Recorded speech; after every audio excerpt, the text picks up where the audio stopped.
Prajabandhu party general secretary Velpula Satyanarayana గారు మాట్లాడుతూ party సభ్యులను పరిచయం చేస్తున్నారు. ఈరోజు ఇండియా ప్రజాబంధు పార్టీ తరఫు నుంచి విశాఖపట్నం పార్లమెంటరీ నియోజకవర్గ అభ్యర్థిగా మన మధ్యలో ఉన్నటువంటి అందుకూరి విజయ్ కుమార్ గారు నిలబడుతున్నారు. బోరగుర్తుపై వారు కంటెస్ట్ చేస్తున్నారు.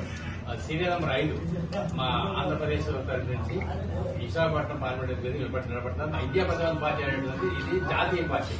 ఇది ఒక రాష్ట్ర స్థాయి పార్టీ కాదు, ఇది ఏదో లోకల్ పార్టీ కూడా కాదు. ఇది జాతీయ పార్టీ. మొత్తం భారతదేశ వ్యాప్తంగా కూడా మేము అన్ని ప్రాంతాల్లో కూడా ఇండియా ప్రజల పార్టీ కంటెస్ట్ చేస్తాం. పర్టికులర్ గా ఆంధ్రప్రదేశ్ లో 7 ఎమ్మెల్యేలుగా నిలబడుతున్నారు. ఇప్పుడు ప్రస్తుతానికి 3 ఎమ్మెల్యేలు నిలబడుతున్నారు. అలాగే విశాఖపట్నం తరఫు నుంచి విజయభాస్కర్ గారు, అలాగే అరకు పార్లమెంట్ నియోజకవర్గం నుంచి నిరీక్షణ గారు, అలాగే బాపట్ల నియోజకవర్గం నుంచి సదాశివ నిలబడుతున్నారండి. సో ఈ రోజు ఈ సమావేశానికి మా మధ్యలో ఆంధ్రప్రదేశ్ ఏపీ చీఫ్, ఐపీపీపీ చీఫ్ మా జాషువా గారు, అలాగే ఐపీపీపీ వర్కింగ్ ప్రెసిడెంట్ గారు ఈశ్వర్ గారు మధ్యలో ఉన్నారు. అలాగే మహిళా బంధు వర్కింగ్ ప్రెసిడెంట్ గారు ఆమె మా మధ్యలో ఉన్నారు. అలాగే ఐపీపీపీ ఆర్గనైజింగ్ సెక్రటరీ గారు దాసుబాబు మధ్య ఉన్నారు. విశాఖపట్నం ఎంపీ కాన్స్టిట్యున్సీకి సంబంధించినటువంటి ప్రచార కమిటీ కార్యదర్శి గారు ఆశీర్వాదం మధ్యలో ఉన్నారు. అలాగే ఐపీపీ ఏపీ స్టేట్ కోశాధికారి గారు కూడా మధ్యలో ఉన్నారు. ఇంకా మా కార్యకర్తలు అభివృద్ధి చేస్తున్నారు. దయచేసి ఈ కార్యక్రమాన్ని మనం ముందు కొనసాగిద్దాం. మా అభ్యర్థి అయినటువంటి అందుకూరి విజయభాస్కర్ గారు కొన్ని విషయాలు ముందుకు. విశాఖపట్నం రాష్ట్రాన్ని ఎల్లకాలం అగ్రకులాలైన కమ్మలు, రెడ్లు పరిపాలన కొనసాగించాలా? బహుజనులు కూడా ఈ సార్వత్రిక ఎన్నికల్లో రాజ్యాధికారం పొంది ప్రజలకు సేవలు చేసే భాగ్యం కల్పించాలని ఓటర్లకు విజ్ఞప్తి చేస్తున్నట్లు ఇండియా ప్రజాబంధు పార్టీ జాతీయ నాయకులు అందుకూరి విజయభాస్కర్ తెలియజేశారు. గురువారం ఉదయం విజయఫ్ ప్రెస్ క్లబ్ లో నిర్వహించిన విలేకరుల సమావేశంలో ఆయన మాట్లాడుతూ దేశభక్త డాక్టర్ అద్దంకి రంజిత్ ఓఫిర్ ద్వారా ఇండియా ప్రజా బంధు పార్టీ స్థాపించబడిందని తెలిపారు. బహుజనులకు రాజాధికారం రావాలన్న ఆశయంతో తమ పార్టీ పనిచేస్తుందన్నారు. పార్టీ బలపరిచిన ఎంపీ అభ్యర్థిగా తాను విశాఖ లోక్సభ స్థానానికి పోటీ చేస్తున్నానని తెలిపారు. ప్రజల కోసం, సమాజ ప్రగతి కోసం డాక్టర్ బాబాసాహెబ్ అంబేద్కర్ ఆశయాలకు అనుగుణంగా భారత రాజ్యాంగ పరిరక్షణ కోసం ఈ సార్వత్రిక ఎన్నికల్లో విశాఖ ఎంపీ అభ్యర్థిగా పోటీ చేస్తున్నారని, 5వ నంబరు బాగా గుర్తుకు ఓటు వేసి గెలిపించాలని ఇండియా ప్రజాబంధు పార్టీ జాతీయ నాయకులు అందుకూరి విజయభాస్కర్ తెలియజేశారు. ప్రస్తుతం దేశంలో జరుగుతున్న అకృత్యాలకు బీజేపీ, దాని అనుబంధ పార్టీల మనువాద శక్తులే కారణమని, దానికి మణిపూర్ సంఘటన ఒక తార్కాణమని, దేశంలో ప్రస్తుతం అన్ని విధాలుగా కొనసాగుతున్న దోపిడీ ప్రత్యక్ష నరకాన్ని తొలగించేది డాక్టర్ బాబాసాహెబ్ అంబేద్కర్ ఆలోచన విధానమేనని, చట్టసభలలో అసలైన అంబేద్కర్లను కూర్చోబెట్టి బహుజనులకు సంపూర్ణ న్యాయం జరిపిస్తూ మనువాదాన్ని అంతం చేయడమే మా పార్టీ లక్ష్యమని తెలిపారు. తెలంగాణలో 6 ఎంపీ స్థానాలకు పోటీ చేస్తున్నామన్నారు. పలు రాష్ట్రాల ఎన్నికల్లో పోటీ చేశామన్నారు. టీడీపీకి ఎందుకు అవకాశం ఇవ్వాలని ప్రశ్నించారు. బడుగు, బలహీన వర్గాలకు సీఎం పదవి ఇవ్వాలని సూచించారు. దేశం వెలిగిపోతుందని బీజేపీ గొప్పలు ప్రచారం చేస్తున్నారని ఎద్దేవా చేశారు. స్టీల్ ప్లాంట్ ప్రైవేటీకరణ అన్యాయమన్నారు. విశాఖ రైల్వే జోన్ ఏర్పాటు చేయాలని డిమాండ్ చేశారు. విశాఖను విశ్వనగరంగా అభివృద్ధి చేస్తామన్నారు. తాను గతంలో సికింద్రాబాద్ ఎంపీగా పోటీ చేశానని గుర్తు చేశారు. ఆంధ్రప్రదేశ్ లో ఇండియా ప్రజా బంధు పార్టీ తరపున 3 పార్లమెంటు స్థానాలకు, 7 అసెంబ్లీ స్థానాలకు పోటీ చేస్తున్నామని తెలియజేశారు. పార్టీ నాయకులు సత్యనారాయణ మాట్లాడుతూ వచ్చే ఎన్నికల్లో తమ పార్టీ అభ్యర్థులను గెలిపించాలని కోరారు. మహిళా బంధు విజయ నిర్మల మాట్లాడుతూ అంబేద్కర్ రాజ్యం రావాలని ఆకాంక్షిస్తున్నామన్నారు. దళితులు, బడుగు వర్గాల ప్రజలకు రాజ్యాధికారం రావాలని కోరారు. మణిపూర్ ఘటన తరువాత తమ పార్టీ నేతలు అక్కడికి వెళ్లారన్నారు. బీజేపీ మతోన్మాదానికి మణిపూర్ సంఘటన పరాకాష్ఠన్నారు. ఈ సమావేశంలో ఆంధ్రప్రదేశ్ రాష్ట్ర అధ్యక్షుడు మాదిరెడ్డి రఘునాథ రెడ్డి గారు, ప్రధాన కార్యదర్శి వేల్పుల సత్యనారాయణ గారు, వర్కింగ్ ప్రెసిడెంట్ ఈశ్వర్ డానియల్ గారు, కోశాధికారి రవిప్రకాష్ గారు, విశాఖపట్నం ఇన్ఛార్జి రామారావు గారు, దాసుబాబు గారు, ఆశీర్వాదం గారు, అరకు ఎంపీ అభ్యర్థి నిరీక్షణ, బాపట్ల ఎంపీ అభ్యర్థి సదాశివరావు తదితరులు పాల్గొన్నారు. సీరియల్ నెంబర్ 5 మా ఆంధ్రప్రదేశ్ తరఫు నుంచి విశాఖపట్నం పార్లమెంటరీ నిలబడుతున్నారు. ఇండియా ప్రజాబంధు పార్టీ అనేటువంటి ఇది జాతీయ పార్టీ. ఇది ఒక రాష్ట్ర స్థాయి పార్టీ కాదు, ఇది ఏదో లోకల్ పార్టీ కూడా కాదు. ఇది జాతీయ పార్టీ. మొత్తం భారతదేశ వ్యాప్తంగా కూడా మేము అన్ని ప్రాంతాల్లో కూడా ఇండియా ప్రజల పార్టీ కంటెస్ట్ చేస్తాం. పర్టికులర్ గా ఆంధ్రప్రదేశ్ లో 7 ఎమ్మెల్యేలుగా నిలబడుతున్నారు. ఇప్పుడు ప్రస్తుతానికి 3 ఎమ్మెల్యేలు నిలబడుతున్నారు. అలాగే విశాఖపట్నం తరఫు నుంచి విజయభాస్కర్ గారు, అలాగే అరకు పార్లమెంట్ నియోజకవర్గం నుంచి నిరీక్షణ గారు, అలాగే బాపట్ల నియోజకవర్గం నుంచి సదాశివ నిలబడుతున్నారండి. సో ఈ రోజు ఈ సమావేశానికి మా మధ్యలో ఆంధ్రప్రదేశ్ ఏపీ చీఫ్, ఐపీపీపీ చీఫ్ మా జాషువా గారు, అలాగే ఐపీపీపీ వర్కింగ్ ప్రెసిడెంట్ గారు ఈశ్వర్ గారు మధ్యలో ఉన్నారు. అలాగే మహిళా బంధు వర్కింగ్ ప్రెసిడెంట్ గారు ఆమె మా మధ్య ఉన్నారు. అలాగే ఐపీపీపీ ఆర్గనైజింగ్ సెక్రటరీ గారు దాస్ గారు మధ్య ఉన్నారు. విశాఖపట్నం ఎంపీ కాన్స్టిట్యున్సీకి సంబంధించినటువంటి ప్రచార కమిటీ కార్యదర్శి గారు ఆశీర్వాదం మధ్య ఉన్నారు. అలాగే ఐపీపీ ఏపీ స్టేట్ కోశాధికారి గారు కూడా మధ్యలో ఉన్నారు. ఇంకా మా కార్యక్రమాలు చేస్తున్నారు. దయచేసి ఈ కార్యక్రమాన్ని మనం ముందు కొనసాగిద్దాం. మా అభ్యర్థి అయినటువంటి అద్దుకూరు విజయభాస్కర్ గారు కొన్ని విషయాలు మనకు ముందు కూర్చోండి. ఓకేనండి. ప్రియ పత్రికా మిత్రులందరికీ వందనాలు తెలియజేస్తున్నాను. జై భీములు. ఇండియా ప్రజాబంధు పార్టీ అనే పార్టీ ఇది నేషనల్ పొలిటికల్ పార్టీ. మేము దేశవ్యాప్తంగా మరి ఈ యొక్క జనరల్ ఎలక్షన్స్ లో పోటీ చేస్తూ ఉన్నాము. దాంట్లోనే భాగంగా మరి ఆంధ్ర రాష్ట్రంలో కూడా మేము పోటీ చేస్తూ ఉన్నాము. ఇది తెలంగాణలో మరి మా యొక్క పార్టీ యొక్క ప్రధాన కార్యాలయం ఉందండి. ఇప్పుడు జనరల్ ఎలక్షన్ లో తెలంగాణ నుండి 6 పార్లమెంటు మరి నియోజకవర్గాల్లో మేము పోటీ చేస్తూ ఉన్నాము. అట్లాగే గడిచిన మరి అసెంబ్లీ ఎలక్షన్స్ లో మన తెలంగాణ అసెంబ్లీ ఎలక్షన్స్ లో 42 అసెంబ్లీ ఎలక్షన్స్ లో అసెంబ్లీ సెగ్మెంట్స్ లో మేము పోటీ చేయడం జరిగింది. అట్లాగే ఇప్పుడు ఆంధ్ర రాష్ట్రం నుండి మరి నా పేరు అందుకూరు విజయభాస్కర్. నేను ఆంధ్రప్రదేశ్ మరి మా యొక్క ఇండియా ప్రజాబంధు పార్టీ వ్యవహారాలు ఇన్ఛార్జ్ గా కూడా నేను వ్యవహరిస్తూ ఉన్నాను. అలాగే మా యొక్క పొలిటికల్ పార్టీకి నేను నేషనల్ వైస్ ప్రెసిడెంట్ ని, ఫౌండర్స్ లో నేను కూడా ఒకరినిగా ఉన్నాను. ఈ పార్టీ యొక్క వ్యవస్థాపక అధ్యక్షులు మరి దేశభక్త డాక్టర్ అద్దంకి రంజిత్ తోఫిర్ గారు ఇది స్థాపించారు. ఇది 2018లో మరి స్థాపించబడిన పార్టీ. 2019 జనరల్ ఎలక్షన్స్ లో మేము పోటీ చేశాము. అనేక మరి అసెంబ్లీ ఎలక్షన్స్ లో మేము పోటీ చేయడం జరిగింది. ఛత్తీస్గఢ్ లోను, మరి మధ్యప్రదేశ్, రాజస్థాన్, ఉత్తరప్రదేశ్, అలాగే పంజాబ్ అలా మేము చేయడం జరుగుతూ ఉంది. ఇది మాకు ఈ పుట్టి మరి 6 సంవత్సరాలు అయింది. ఇప్పుడు ఈ ఎలక్షన్స్ లో మేము ముందుకు వస్తూ ఉన్నాము. ఇప్పుడు కూడా ఈ జనరల్ ఎలక్షన్స్ లో కూడా మేము ఛత్తీస్గఢ్ నుంచి పోటీ చేస్తూ ఉన్నాము. అట్లాగే పంజాబ్ నుంచి పోటీ చేస్తూ ఉన్నాము. మా వాళ్ళు ఢిల్లీలో కూడా పోటీ చేశారు. ఇది ఒక నేషనల్ పొలిటికల్ పార్టీ. ఒరిస్సా నుంచి కూడా పోటీ చేయడం జరుగుతుంది. మరి అలాగే మరి ఆంధ్రప్రదేశ్ రాష్ట్రం నుంచి మరి ముఖ్యంగా మన విశాఖపట్నం మరి పార్లమెంట్ నియోజకవర్గానికి నేను ఎంపీగా మరి మా యొక్క వ్యవస్థాపక అధ్యక్షులు వారు నన్ను బలపరిచి ఇక్కడ పంపించారు. కనుక నేను ఇక్కడి నుంచి కంటెస్ట్ చేస్తూ ఉన్నాను. మీకు చెప్పాను కదండి, నా పేరు అందుకూరు విజయభాస్కర్. నా బ్యాలెట్ నెంబర్ 5. మా యొక్క గుర్తు వచ్చేసి బోర గుర్తు, ట్రంపెట్, బాకా అంటాం మనం. బాకా లేకపోతే బోర్ అనొచ్చు, ట్రంపెట్ అండి. విశాఖపట్నం ఓటర్ మహాశైలకు అలాగే ఆంధ్ర రాష్ట్ర ఓటర్ మహాశైలకు చేతులెత్తి మేము అభ్యర్థిస్తూ ఉన్నాము. మా పార్టీ యొక్క కార్యకర్తలు, మా పార్టీ యొక్క మరి అభ్యర్థుల్ని మీరు దీవించి ఆశీర్వదించవలసిందిగా మీ అందరికీ విజ్ఞప్తి చేస్తూ ఉన్నాను. అయితే ఇండియా ప్రజాబంధు పార్టీకి ఎందుకు ఓటు వేయాలి అనేది 1-2 విషయాలు మీ ముందు ఉంచాలని నేను ఆశపడుతూ ఉన్నాను. అనేక మంది మరి మీ ముందుకు వస్తూ ఉన్నారు. ఎన్నికల పండుగ జరుగుతూ ఉంది. ఈ ఎన్నికల పండుగలో మరి చాలా మంది మీ ముందుకు వస్తూ వాళ్ళ ఓటుని అడుగుతూ ఉన్నారు. అనేక రకాలుగా మరి ప్రలోభాలు కూడా పెడుతూ ఉన్నారు. అయితే ఓటర్ మహాశైలు ఈ యొక్క పండుగలో పార్టిసిపేట్ చేస్తున్న ప్రతి ఒక్కరు, అందరూ కూడా యువత కానివ్వండి, అందరూ కూడా మరి ఈ ఓటు హక్కున్న ప్రతి ఒక్కరు కూడా ఓటు హక్కును వినియోగించుకోవాలి. ఎందుకంటే ఈ ఓటు హక్కు ద్వారానే మన ప్రజాస్వామ్యాన్ని నిలబెట్టుకోగలుగుతాం. నేటు ఏ స్టేజ్ లో ఉన్నామంటే 76 సంవత్సరాల మరి స్వాతంత్ర్యం అనంతరము మన భారతదేశము మరి గడ్డు పరిస్థితిలో ఉంది. ప్రజాస్వామ్యాన్ని కూలగొట్టాలని పార్టీలు ప్రయత్నిస్తూ ఉంది. వాళ్ళ గద్దెనెక్కడమేమో ప్రజాస్వామ్యం ద్వారా. తర్వాత ఏం చేస్తున్నారంటే చాలా మంది విద్యులు, మరి చాలా మంది ఆర్థికవేత్తలు, చాలా మంది మరి ఎంతో జ్ఞానం కలిగిన వారు, మన యొక్క మరి central finance minister Nirmala Sitharaman గారి యొక్క మరి ఆయన యొక్క భర్త గారే చెప్తా ఉన్నారు, అనేక విషయాలు మాట్లాడుతూ ఉన్నారు.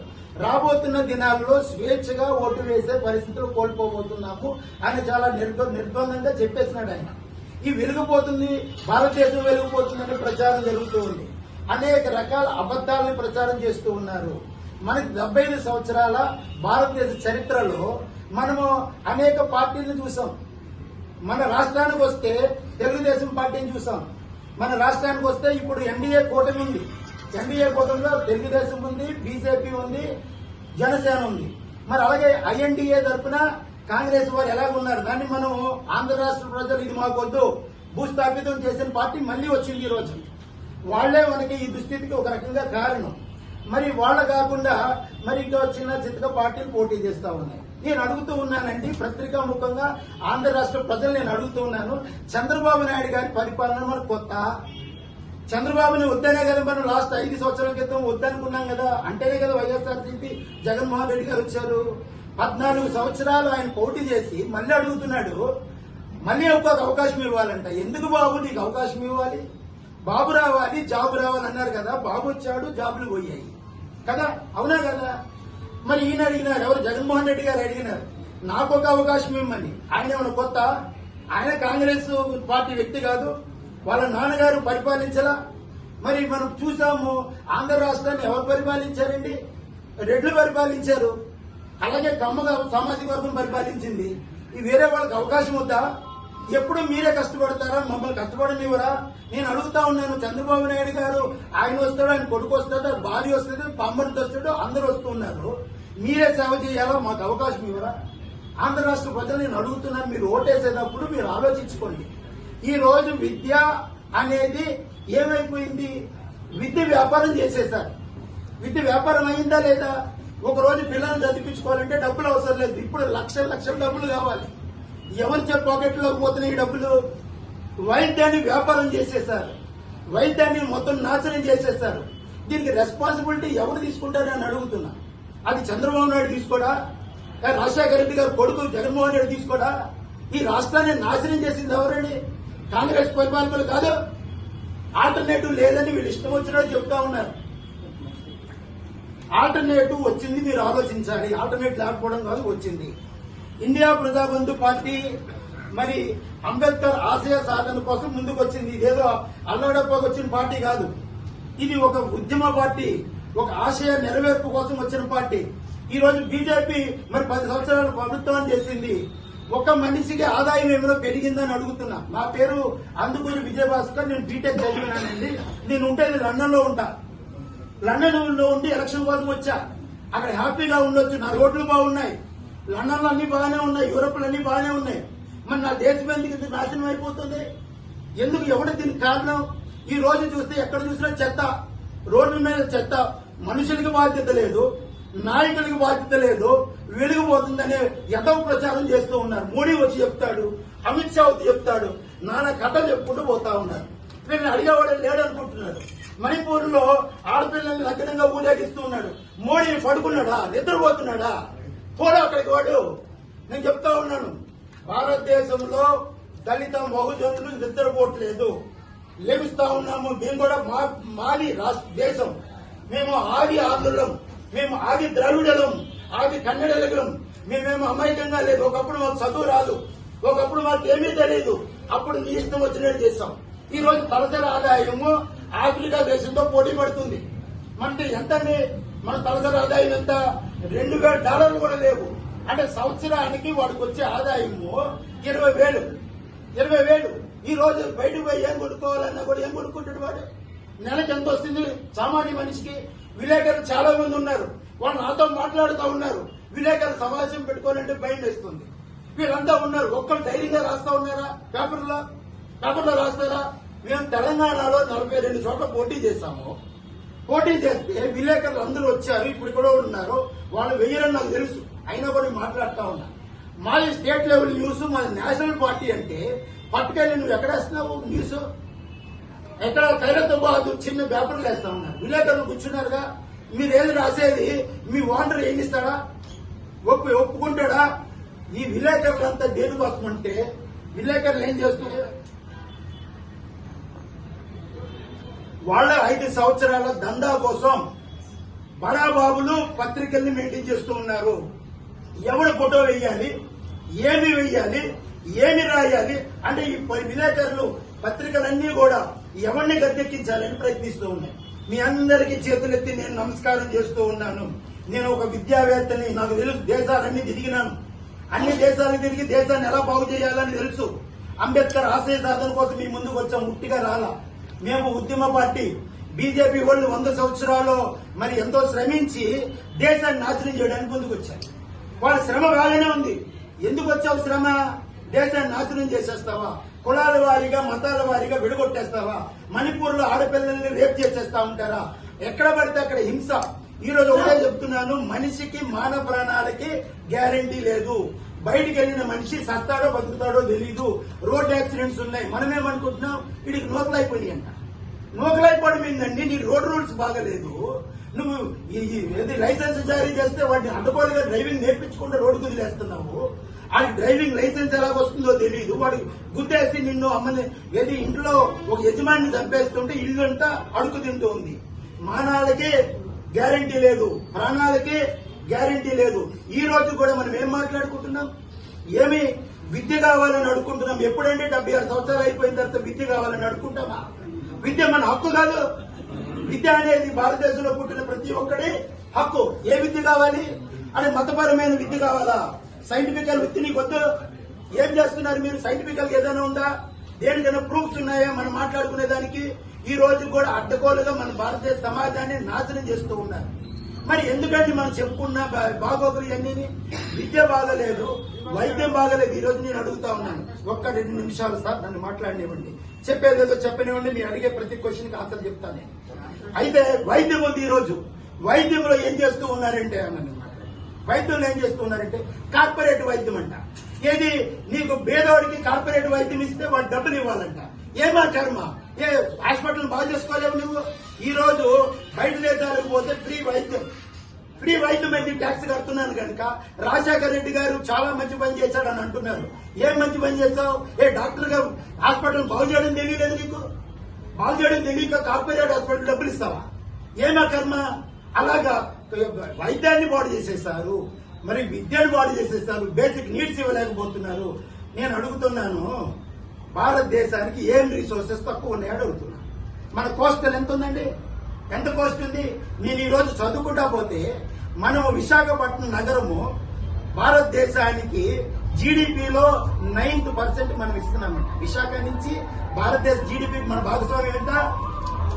9% మనం ఇస్తున్నాం. మనంత రెవెన్యూ నీకు ఇస్తున్నాడే వాడు బాగా చేసుకోవడానికి ఆలోచించాలి. విలేకరులందరూ ఆలోచించాలా. ఇది ఒక రోజున అయిపోయింది కాదు. మీరు రాసినా రాకపోయినా మేమైతే కూర్చున్నామంటే ఇది ఉద్యమ పార్టీ ముందుకు వెళ్ళబోతుంది. దేశాన్ని ఎలా తీసుకెళ్లాలనే దానికి చాలా మాస్టర్ ప్లాన్ ఉంది మా యొక్క పార్టీ అధ్యక్షుల దగ్గర. ఆయన ఒక వ్యక్తిని చెప్పుకుంటూ పోయాడు. ఇది మేము ఉద్యమానికి ముందుకెళ్తా ఉన్నాం. భారతదేశంలో బహుజనులకి అందరికీ, అన్ని మతాల వారికి, అన్ని కులాల వారికి, అందరికీ కూడా బాగుండాలి, అందరూ బాగుండాలనేది. భారతదేశం డెవలప్ అవడం అంటే ఎవరో డెవలప్ అవడం కాదు. అదాని వచ్చాడు, ఆ గంగవరం పోర్టులో 31% తీసేసుకున్నాడు. అదాని పోర్టులన్నీ పట్టుకుని పోతా ఉన్నాడు. స్టీల్ ప్లాంట్ ఉంది. స్టీల్ ప్లాంట్ ప్రైవేటీకరణ ఏంటండి? నాకు అర్థమే కాదు. చాలా మంది చెప్తున్నారు నేను ప్రైవేటీకరణ ఆపుతానని. బాబు, మనం ఎవరు ప్రైవేటీకరణ ఆపలేము. ఎవరి వ్యక్తితో అవ్వదు. అందరూ కలుసుకుని దీన్ని చేసుకుంటే మనం అనుకున్నాం. ఏమనుకున్నాము? విశాఖ ఉక్కు ఆంధ్రులకు సంపాదించుకున్నాం. ఈ రోజు దాన్ని ఏం చేస్తున్నారంట? మోడీ గారు వెలిగిపోతుందని చెప్తా ఉన్నారు. మనకేమో మతపరమైన రెచ్చగొట్టేస్తుంటే మనమేమనుకుంటున్నాం? మోడీ కావాలనుకుంటున్నాం. 10 మంది ఏమనుకుంటున్నాం? బాబు కావాలి. ఎందుకు బాబు కావాలంటే నాకు కొలొస్తుడు. ఎందుకు జగన్మోహన్ రెడ్డి కావాలంటే ఆడ నా కులస్తుడు. ఎంతకాలం అండి కులాల పోరాటం? అందరూ బాగుండొద్దా? అందరూ బాగుండాలనే party India Prajabandhu party. Prajabandhu అంటే అందరూ మా బంధువులని, ప్రతి ఒక్కరూ మా బంధువులని, అందరూ కలెక్టివ్ గా భారతదేశానికి ఉన్న రిసోర్సెస్ కి భారతదేశం ప్రపంచంలో నెంబర్ 1 ఉండాలి.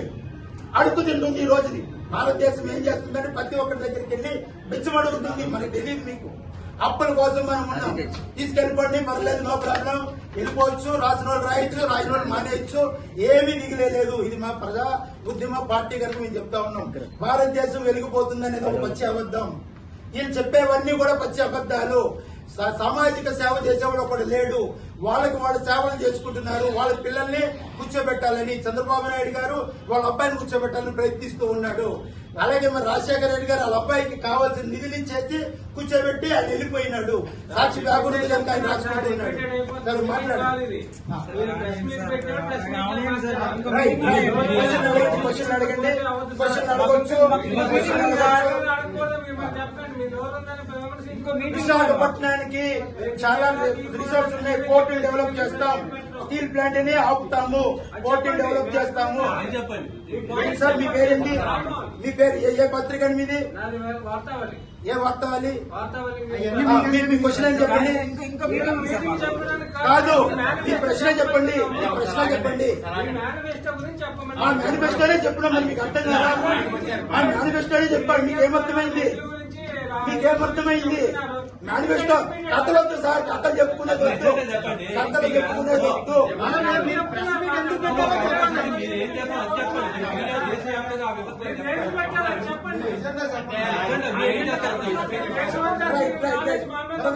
మీరు అడగండి ఏం చేయాలి కదా, మేమేం చేస్తామన్నారు. విశాఖపట్నాన్ని ప్రపంచ నగరంగా చేస్తాము. విశాఖపట్నాన్ని ఒక పొటెన్షియాలిటీని ఒక లండన్ గా, ఒక ప్యారిస్ గా, ఒక న్యూయార్క్ గా చేస్తానని వాగ్దానం చేస్తూ ఉన్నాను. దానికి దగ్గర ప్లాన్ ఉంది. ఇప్పుడు ఎంతమంది ఉన్నారు మీ ఎమ్మెల్యేలు కానీ ఎంపీలు కానీ చేశారు? మీ పార్టీ ఎమ్మెల్యేలు కానీ ఆంధ్ర రాష్ట్రానికి పార్టీ ఎమ్మెల్యేలు 7 ఉన్నారండి. పోటీ చేస్తున్న అభ్యర్థులు పోటీ కాదండి, ఇంతకు ముందు నేల నుంచి గెలిచిన పార్టీ పెట్టున్నారు కదా, మీ వాళ్ళు ఎక్కడా నెగ్గలేదండి. ఇప్పుడు పెట్టాము, కొత్తగా వస్తూ ఉన్నాము. ఒక ఉద్యమ పార్టీగా వచ్చాము. రాబోతున్నది నెగ్గుతాం. ఇది రెండోసారి అండి జనరల్ ఎలక్షన్స్. మొదటిసారి ఎన్నికల్లో రిజల్ట్ ఎలా వచ్చింది? బాగా వచ్చిందండి. నేను మొదటిసారి సికింద్రాబాద్ నుంచి పోటీ చేశాను, మొదటిసారి విశాఖపట్నం నుంచి పోటీ చేశాను. రూపాయి పంచల, ఒక్క రూపాయి పంచకుండా 3,000 ఓట్లు సంపాదించిన నేను. ఒక్క రూపాయి పంచల. ఈ ఓటు ఎక్కడ ఉందండి? నా ఓటు హైదరాబాద్ ఉందండి. మీరు రాహుల్ గాంధీ గారు ఓటు ఉత్తరప్రదేశ్ లో ఉంటుంది. ఆయన వెళ్లి కేరళలో పోటీ చేశాడు. మీరు ఓటు వేసుకోవాలని పరిస్థితి వేసుకుంటామండి. బ్యాలెట్లు వేస్తాం, అక్కడికి వేస్తాం. బోర్కేస్తే నా ఓటు నాకు పడినట్టే. నేను వేసుకోలేకపోవడం కాదు సార్. ఓటు నేను వేసుకోకపోవచ్చు. 17 లక్షల విశాఖ ఓటర్ను ఆశలు వేస్తాను. మీరు కూడా వేయబోతున్నారు. వేస్తారా లేదా? Very good. అడగండి సార్ ప్రశ్న. స్వచ్ఛతలో వెస్ట్ గోదావరి తణుకండి. మీరు జాబ్ చేసింది హైదరాబాద్? నేను జాబ్ చేసింది చాలా సిటీలు చేశానండి. ఇండియాలో ఉన్న ప్రతి సిటీలో పనిచేసినాను. పూణేలో పనిచేశాను, ముంబైలో పనిచేశాను, ఢిల్లీలో పనిచేశాను, హైదరాబాద్ పనిచేశాను, చెన్నైలో పనిచేశాను. ప్రజెంట్ ఓటు హైదరాబాద్ లో ఉంది. Present vote Hyderabad. Chandrababu Naidu thanks అండి మీరు విశాఖపట్నం మీద పోటీ చేస్తున్నందుకు.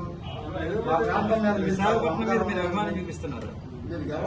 ఆంధ్ర రాష్ట్రం కనుక అభిమానం చూపిస్తున్నాను సార్. డెవలప్ చేయాలని ఆశపడుతూ ఉన్నా. ఒక ప్లాన్ గా వచ్చినాం సార్.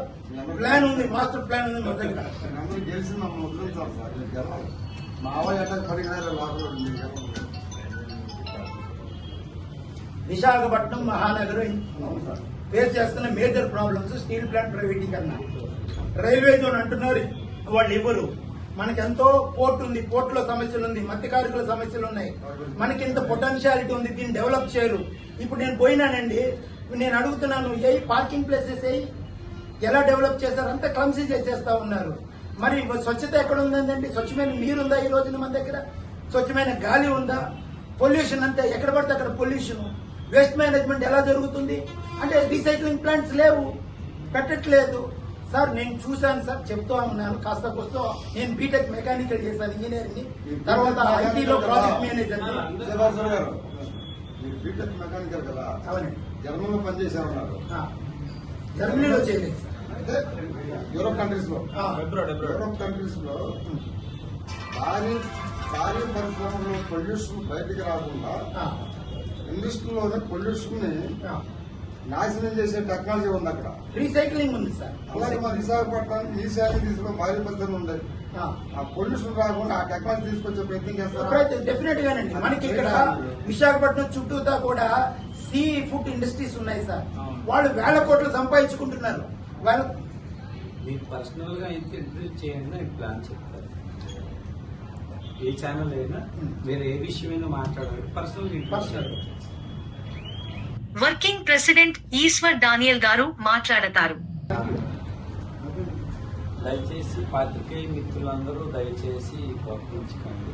నిదానంగా ప్రజలకు వచ్చిన గడిచిన దినాల్లో ప్రజలకు, స్త్రీలకు అందరికి వచ్చిన ఆ బాధ, దాన్ని బట్టే మా ఎంపీ క్యాండిడేట్ అందుకూరి విజయభాస్కర్ గారు మాట్లాడారు తప్ప వేరే ఉద్దేశం ఏమీ లేదు.